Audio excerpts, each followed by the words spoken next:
ஆதியில் காலம் என்று ஒன்றில்லை, இடம் என்றும் ஒன்றுமில்லை. படைப்பு நிகழ நிகழ காலமும் இடமும் உண்டாயிற்று. நான் காலமுமாய் ஆனேன்.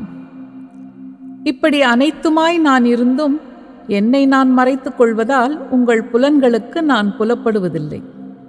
மரம், செடி, கொடி என்னும் தாவரங்களும், மண், மலை, நதி என இயற்கையும் விலங்குகளும் நான் செலுத்துகிறபடி வாழ்கின்றன. அவற்றை நான் இயக்கிக் கொண்டு இருக்கிறேன்.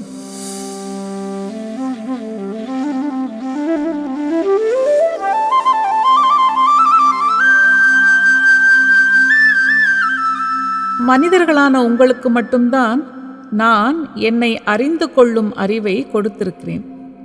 அதனால் உங்கள் வாழ்க்கை பயணமே என்னை அறிந்து கொள்ளும் முயற்சிதான்.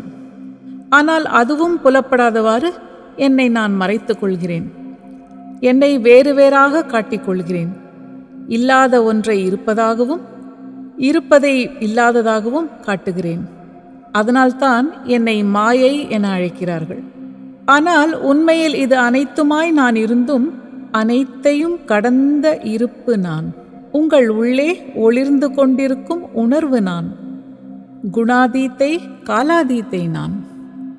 நானன்றி உயிரேது, உணர்வு ஏது, உயிர்ப்பு ஏது, அண்ட சராச்சரங்கள் ஏது, ஜீவர்கள் ஏது, சுவாசம் ஏது, அசைவு ஏது, இசைதான் ஏது?